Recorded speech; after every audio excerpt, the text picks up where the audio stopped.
Brian's pulse hammered in his ears as he stood frozen in the narrow airplane aisle, the muted hum of the engines suddenly feeling like a warning siren. 30,000 feet above the ground, surrounded by rows of blue fabric seats and soft daylight filtering through the windows, everything had shrunk to the tense scene unfolding just a few feet ahead of him. His mother sat by the window, small and fragile in her pink dress and cream cardigan, her scarf slightly crooked, as if she had tugged at it in distress.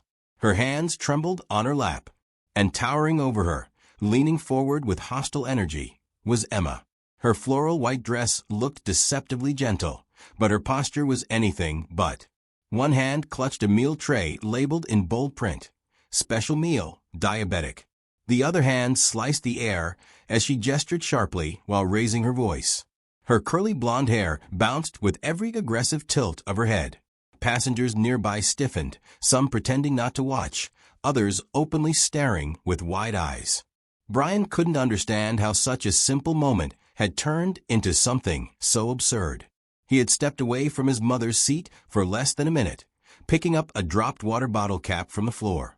That was all the time it took for everything to go wrong. The tray was supposed to be his mother's lifeline on this long-haul flight. A carefully prepared diabetic meal ordered weeks in advance, timed to her medication and blood sugar levels. She needed it, and Emma was gripping it like a trophy. Brian spoke her name cautiously, though he had only heard it earlier when she'd loudly introduced herself to a stranger across the aisle. "Emma, that meal belongs to my mother. She needs it." Emma barely glanced at him. "This is mine," she snapped, turning her body slightly as if shielding the tray from view. "I ordered a special meal, and they finally brought it." A sharp spike of disbelief cut through Brian's chest. "No, the attendant delivered that to my mom. You saw it." Emma let out a scoff that practically vibrated with entitlement. "Maybe you think you saw something. Doesn't mean you're right. She didn't say a word when I took it."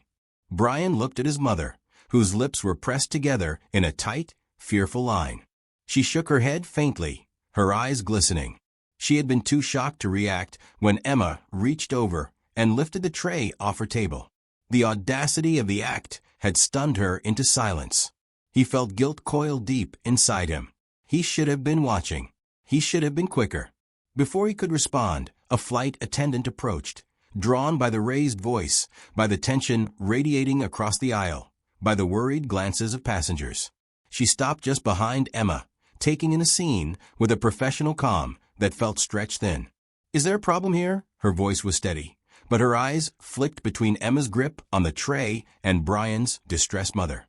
Emma turned abruptly, speaking before anyone else could. "Yes, actually. He's accusing me of stealing his mother's meal. As if I'd need to steal anything." Her tone dripped with indignation, but Brian noticed something else, an undercurrent of satisfaction, as if she relished the attention. He forced himself to stay level. "That meal was delivered to my mother. She's diabetic. She needs it." The attendant nodded slowly, her brows tightening. "Ma'am, that tray has a diabetic label. Did you request a diabetic meal?" Emma blinked, only for a fraction of a second, but it was long enough for Brian to recognize hesitation. Then she lifted her chin. "Yes, I prefer those meals. They suit my dietary choices. Is that a crime?" Passengers began murmuring, now low, uneasy voices that blended with the drone of the engines. They weren't just curious anymore. They were invested. Brian stepped closer, trying not to escalate the situation, though his insides churned. "My mom's blood sugar is already dropping. She needs to eat." His mother's breathing had grown shallow. She clutched her small purse, as though holding on to something solid could keep her level. Brian reached out, touching her shoulder gently. "Mom, it's okay. We'll fix this." Emma's expression twisted. "Oh, please. Don't make it dramatic. There are other meals on the plane." The attendant's face shifted with clear disapproval. "Not for special dietary needs, ma'am. We don't carry extras." Emma shrugged, her fingers tightening around the tray, nails digging into the plastic edge. "Sounds like a planning problem. Not mine." Brian felt heat rise in his chest. Her words weren't just cruel, they were dangerous. His mother's well-being depended on that meal. He tried again to reason with her. "Look, I'm asking politely. Just hand it back." The attendant saw where it was placed. Emma smirked slightly, a small, smug tilt of the lips. "Prove it." The attendant inhaled sharply. "Ma'am, please listen. Returning the meal is the right thing to do." "I'm tired of being told what to do," Emma snapped. "He's making a scene. She's making a scene. I didn't steal anything." Brian's jaw clenched, but he forced himself to keep his voice steady. "You reached over my mother and took her meal off her tray table. Everyone saw it." Emma whipped around, eyeing the passengers. A few averted their gaze. Others didn't bother to hide their disapproval. She lifted her voice even more, as if volume could rewrite reality. "He's lying. This is harassment." The flight attendant opened her mouth to speak again, but that was when Brian noticed something. The faint tremor in his mother's hands had worsened. Her eyes had lost some clarity, drifting slightly out of focus. A terrible coldness swept through him. Her blood sugar was crashing. The moment struck him with the force of a punch. The stakes had changed. This wasn't about an argument anymore. It was about time. "Mom," he whispered urgently, kneeling beside her. "Stay with me." Emma rolled her eyes. "Oh, stop acting like she's dying." Brian stood slowly, turning toward Emma with a calm so cold he barely recognized his own voice. "Give it back. Now." Emma's posture stiffened. Perhaps she had expected anger, shouting, some messy display she could twist against him. But the quiet resolve in his tone unsettled her, if only for a moment. The flight attendant stepped forward, voice firm. "Ma'am, I need you to." Emma cut her off. "I said this is mine." And then, with exaggerated defiance, she tightened both hands on the tray, as if daring anyone to take it from her. Brian looked at the tray, then at Emma, then at the growing circle of eyes around them. A strange clarity settled over him. Something had shifted in the cabin. People weren't merely watching anymore. They were waiting, anticipating. The truth felt suspended in the silence, hanging just out of reach. The plane felt colder, narrower. Emma's arrogance seemed to saturate the air, pressing in from all sides. And yet beneath it, Brian sensed the beginning of something else. A turning point. A fracture in the chaos. The attendant straightened, her expression unreadable. "Sir," she said quietly, "stay right here." Brian nodded, not taking his eyes off Emma. The tray trembled slightly in her grip, and for the first time since the ordeal began, she looked uncertain. The moment hovered unfinished, charged with tension, as if the entire cabin were holding its breath, waiting for whatever truth would come next. Brian stood rigidly beside his mother's seat, feeling the cabin air thicken as the flight attendant retreated toward the front, her expression already overshadowed by the weight of protocol and urgency. Emma clutched the diabetic meal even tighter now, her fingers whitening against the tray's edges, as though surrendering it would cost her something far greater than a simple entree. The surrounding passengers remained fixated on the interaction, their collective silence more piercing than any outburst.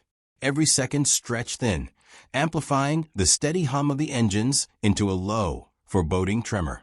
Brian lowered himself beside his mother again, gently steadying her shaking hand.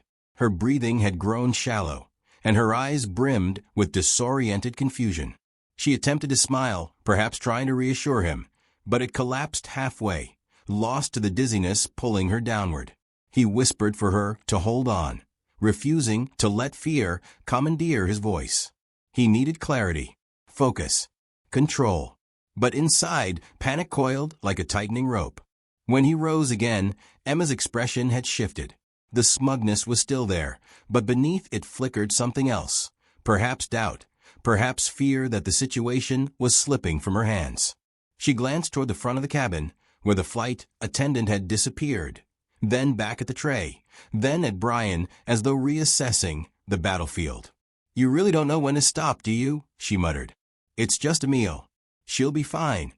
"It's not just a meal," Brian answered quietly, though each word carried iron. "It's medicine." Emma scoffed, but the sound wavered. She shifted her weight, as if preparing to defend herself from accusations still unstated. People exaggerate conditions all the time. She's sitting upright, isn't she? Brian felt something inside him snap, not anger, not rage, but a deep, cold resolve. If she collapses, that will be on you. Emma's lips curled as she grasped for indignation. Don't threaten me. A man seated 2 rows back leaned forward. He's not threatening you. He's stating reality, he said. You took something that wasn't yours. Others murmured in agreement, their voices low but unmistakably aligned against her. The shift in the cabin's energy was palpable. Emma stiffened, clutching the meal even closer to her chest like a shield. She opened her mouth, but no sound came out for a moment. The authority she believed she held had begun to crumble. Before she could recover, the flight attendant returned, accompanied by another crew member, a purser with a calm but steely presence. His dark uniform contrasted sharply with the spreading tension across the aisle. He halted beside Brian, surveying the situation through a practiced lens of control. His eyes moved to Emma, pausing on the tray she still refused to relinquish. "Ma'am," the purser said, his voice level, "we need to resolve this immediately. You were not assigned a diabetic meal. Our system confirms only one such meal on this flight, and it belongs to this passenger." He gestured gently toward Brian's mother. Emma's eyes widened for a brief instant before she masked it with indignation. "Systems make mistakes," she insisted. "I asked for one.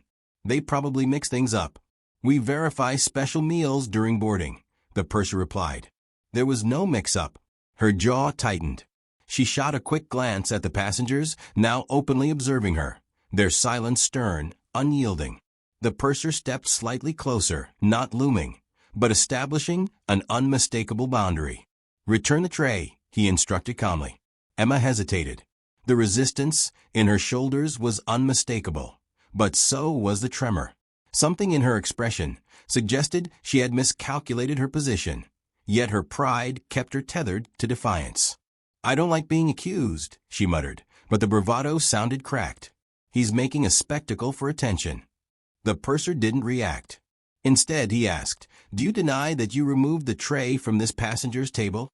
Emma faltered, searching for an angle, for a version of the truth that might shield her. "She wasn't eating it," she said at last, her voice small but coated in justification. "I thought maybe it was extra." Brian's voice hardened. "You took it directly out of her hands." Emma swung her gaze to him, glaring. "You're twisting everything." "Enough," the purser said, a quiet finality in the word.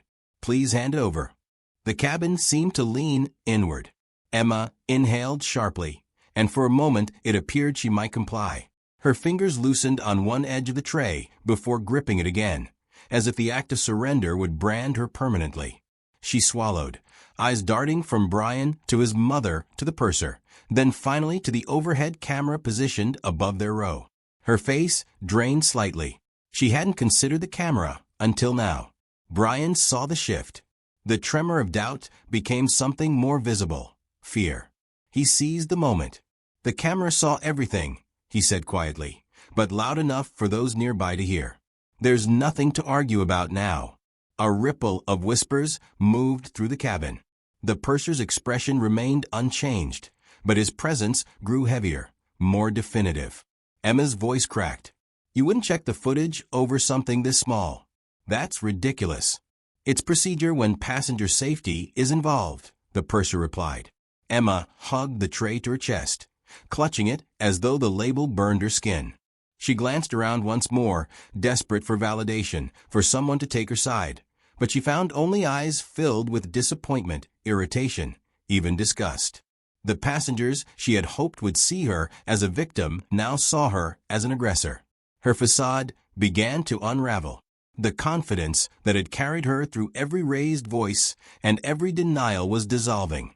She looked cornered, trapped not by force, but by truth. The purser took a small step forward. "Ma'am." The single word carried weight. Not loud, not threatening, but immovable. Emma's breath hitched. Slowly, reluctantly, her fingers loosened. The tray dipped as her grip weakened. A small tremor passed through her arm. For a moment, she seemed suspended between two choices, the pride that had carried her this far, or the reality closing in around her. Brian didn't move. He didn't blink. He held the silence steady. Then, with a stiff, jerking motion, Emma thrust the tray outward. The purser caught it before it could tilt or spill. Emma withdrew her hands immediately, as though the very act of touching it had become unbearable. The purser turned to the flight attendant. "Assist the passenger," he said, referring to Brian's mother. The attendant hurried forward with practiced efficiency, retrieving glucose tablets from an emergency kit. Brian knelt beside his mother as she placed a tablet beneath her tongue, whispering reassurances even as his mind raced with a blend of relief and fury. Her breathing steadied, but she remained pale, shaken. Emma sat frozen, arms crossed tightly, her eyes fixed on a point far away. Her earlier arrogance had evaporated, replaced by something brittle and small. But the moment wasn't finished, not yet. The purser hadn't dismissed her, and neither had the truth. He faced her again. "We'll need statement from everyone involved after landing," he said. "Interference with special meals is considered a safety violation." Emma's throat bobbed as she swallowed. She didn't argue. She didn't protest. She only nodded stiffly, her gaze lowered. The purser turned away, but the tension in the cabin didn't dissipate. Instead, it shifted, redirecting itself like a current gathering momentum. Everyone knew the situation had changed, but the aftermath had yet to unfold. Brian looked at Emma, and for a brief moment their eyes met. Hers were no longer defiant, only unsettled, clouded with the realization that consequences were now inevitable. The purser stepped forward to speak with another crew member, and passengers leaned toward one another, trading whispers of disbelief. The atmosphere vibrated with the sense that the story had only reached the midpoint, that the true reckoning still waited beyond the horizon of landing. The cabin felt different now, as if the very air pressure had shifted. Emma sat stiffly in her seat, her arms crossed in a defensive knot, her gaze locked onto the seatback ahead of her. The tray she had clung to so fiercely was gone, handed over to the purser, who vanished toward the galley with it cradled like evidence in an unfolding case. The murmurs around them hadn't faded. If anything, the atmosphere pulsed with a quiet intensity, every passenger attuned to the unresolved tension. Brian remained standing beside his mother, his hand lightly resting on her shoulder. The color was returning to her face, but only slightly, and that slight improvement kept him rooted in the present, refusing to let adrenaline cloud the priority of her well-being. The flight attendant returned, checking his mother's pulse gently, offering a soft assurance that the glucose was helping. Brian watched the way his mother tried to straighten herself, still fragile but unwilling to appear weak. Her resilience bolstered him. The crisis wasn't over, but she was safe for now.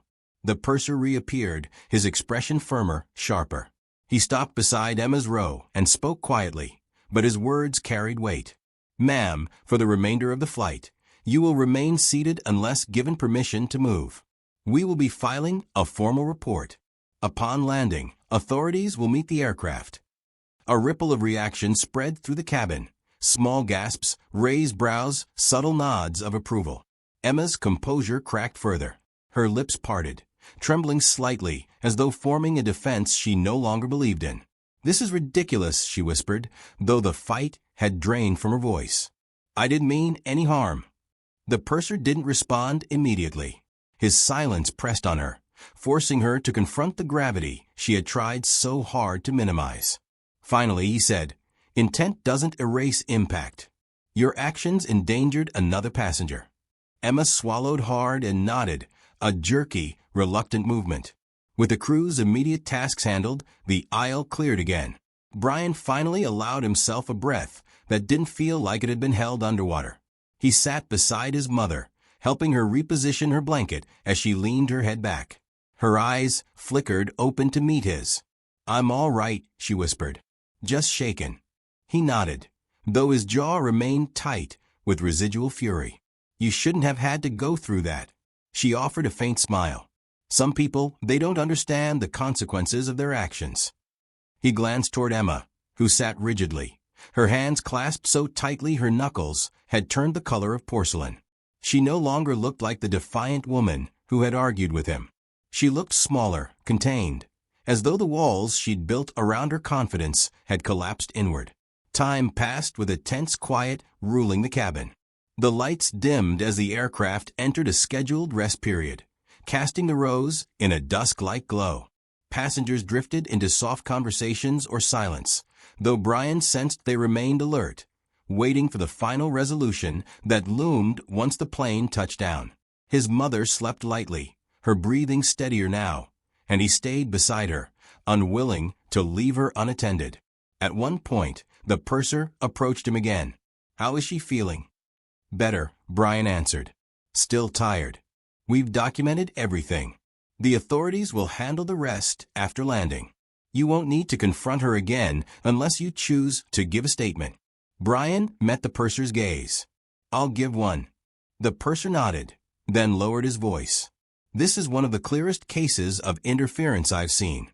You handled yourself well." Brian didn't feel triumphant. He felt protective, focused, determined. Someone had endangered his mother. Someone had treated her vulnerability as an inconvenience. He wasn't interested in glory, just accountability. Hours later, as the plane began its descent, the cabin filled with a metallic chime announcing preparation for landing. Seat backs clicked upright. Windows opened to reveal distant city lights blinking like scattered embers. Brian glanced at his mother, who looked more awake now, though fatigue still softened her features. She squeezed his hand gently. "It's almost over," she said. He nodded. "Almost." Emma, 2 seats away across the aisle, stared ahead with a hollow stillness. She hadn't moved in nearly an hour. Her eyes were unfocused, fixed on something only she could see, perhaps replaying the confrontation, perhaps imagining what awaited her beyond the aircraft doors. Her earlier bravado had dissolved entirely. The people she hoped would support her now avoided her gaze. Some glared openly. Others simply dismissed her, but the weight of that dismissal was its own punishment. As the wheels touched down with a firm jolt, a subtle shift ran through the passengers like the release of a held breath. The engines roared in reverse, slowing the plane, and the cabin's tension surged once more, not with conflict, but with anticipation of closure. When the plane finally rolled to a stop at the gate, the overhead lights brightened, almost too stark for the weary eyes aboard. A voice crackled through the speaker, announcing the arrival of airport authorities waiting outside. Emma stiffened visibly, her shoulders rising almost to her ears. The purser's voice followed the announcement.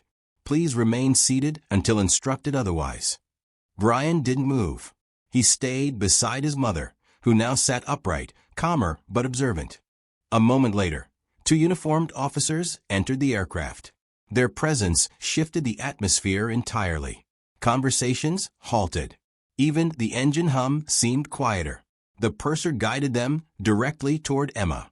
She inhaled sharply, clutching her armrest. "Can we talk about this privately?" she asked, her voice trembling with a desperation she hadn't shown before. One officer replied evenly, "We will speak with you, ma'am. But first, we need you to stand." Emma rose hesitantly. Anxiety radiated off her, but she complied, her bravado long eroded. As she stepped into the aisle, passengers leaned back to create space, though some watched her with expressions that carried both judgment and relief. She looked at Brian then, a quick, almost pleading glance, as though searching for mercy. But he offered none.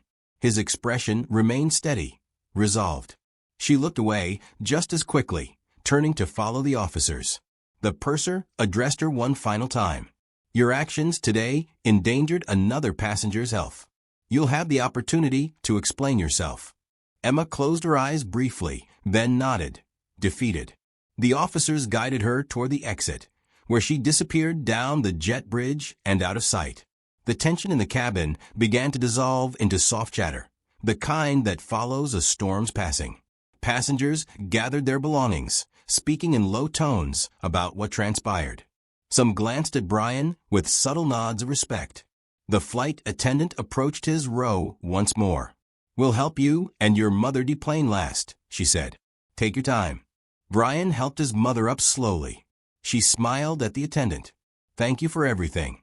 When they finally stepped into the aisle, the cabin around them felt lighter, as though the turbulence had passed not in the sky, but among the people who had shared the journey.